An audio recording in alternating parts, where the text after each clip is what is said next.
ನಮಸ್ಕಾರ ವೀಕ್ಷಕರೇ, welcome to ನಮಸ್ತೆ ಇಂಡಿಯಾ ಕುಕಿಂಗ್ ಚಾನಲ್. ಇವತ್ತು ನಮ್ಮ ಚಾನಲ್ನಲ್ಲಿ ನುಗ್ಗೆ ಸೊಪ್ಪಿನ ಪಲ್ಯ ಮಾಡೋದು ಹೇಗೆ ಅನ್ನೋದನ್ನು ನೋಡೋಣ.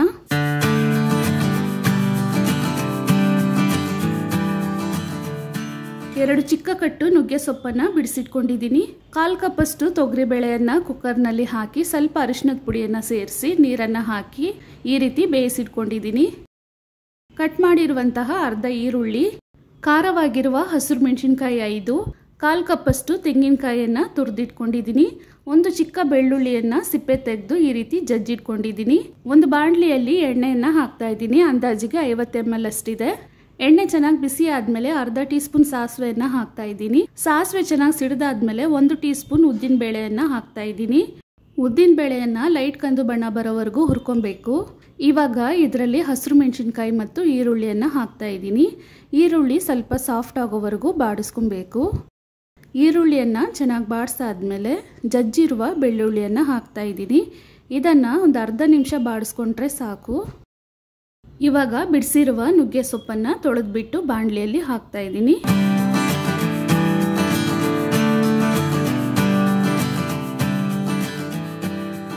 ಸೊಪ್ಪನ್ನು ಹಾಕಿದ್ಮೇಲೆ ಒಂದ್ಸಲ ಚೆನ್ನಾಗಿ ಮಿಕ್ಸ್ ಮಾಡಿಬಿಡ್ತಾ ಇದ್ದೀನಿ.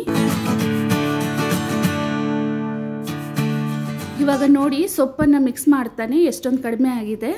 ಈ ರೀತಿ ಒಂದ್ಸಲ ಬಾಡಿಸಾದ್ಮೇಲೆ ನೋಡಿಬಿಟ್ಟು ಉಪ್ಪನ್ನು ಹಾಕೊಬೇಕು. ರುಚಿಗೆ ತಕ್ಕಷ್ಟು ಉಪ್ಪನ್ನು ಹಾಕ್ತಾ ಇದ್ದೀನಿ. ಸೊಪ್ಪು ಪೂರ್ತಿಯಾಗಿ ಬೆಂದಮೇಲೆ ಇನ್ನೂ ಕಡಿಮೆ ಆಗುತ್ತೆ. ಸೊಪ್ಪನ್ನೆಲ್ಲ ಒಂದು ಕಡೆ ಸೇರಿಸಿ ಸ್ವಲ್ಪ ನೀರನ್ನು ಹಾಕ್ತಾ ಇದ್ದೀನಿ. ಒಂದು ತಟ್ಟೆಯನ್ನು ಹಾಕಿ ಮುಚ್ಚಿಟ್ಟು ನೀರು ಪೂರ್ತಿ ಡ್ರೈ ಆಗೋವರೆಗೂ ಸೊಪ್ಪನ್ನು ಬೇಯಿಸ್ಕೊಬೇಕು. ಮಧ್ಯದಲ್ಲಿ ಒಂದ್ಸಲ ಚೆನ್ನಾಗಿ ಮಿಕ್ಸ್ ಮಾಡ್ತಾ ಇದ್ದೀನಿ.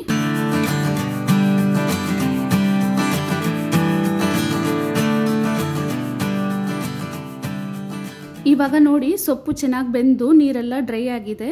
ಈ ಟೈಮ್ನಲ್ಲಿ ಬೇಯಿಸಿರುವ ತೊಗರಿಬೇಳೆ ಮತ್ತು ತುರಿದಿರುವ ತೆಂಗಿನಕಾಯನ್ನು ಹಾಕಿ ಚೆನ್ನಾಗಿ ಮಿಕ್ಸ್ ಮಾಡ್ತಾ ಇದ್ದೀನಿ.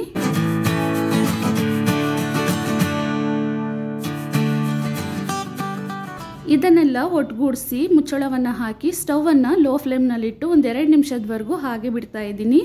ಈ ರೀತಿ ಮಾಡೋದ್ರಿಂದ ತೊಗರಿಬೇಳೆ ಮತ್ತು ತೆಂಗಿನಕಾಯಲ್ಲೂ ಉಪ್ಪು ಸ್ವಲ್ಪ ಹೀರ್ಕೊಳ್ಳುತ್ತೆ. ಇವಾಗ ನೋಡಿ, ಸೊಪ್ಪು ಚೆನ್ನಾಗಿ ಬೆಂದು ಪೂರ್ತಿ ಡ್ರೈ ಆಗಿದೆ. ಈ ಟೈಮ್ನಲ್ಲಿ ಸ್ಟವನ್ನು ಆಫ್ ಮಾಡಿಬಿಡೋಣ. ಆರೋಗ್ಯಕರವಾದ ನುಗ್ಗೆ ಸೊಪ್ಪಿನ ಪಲ್ಯ ಇವಾಗ ತಯಾರಾಗಿದೆ.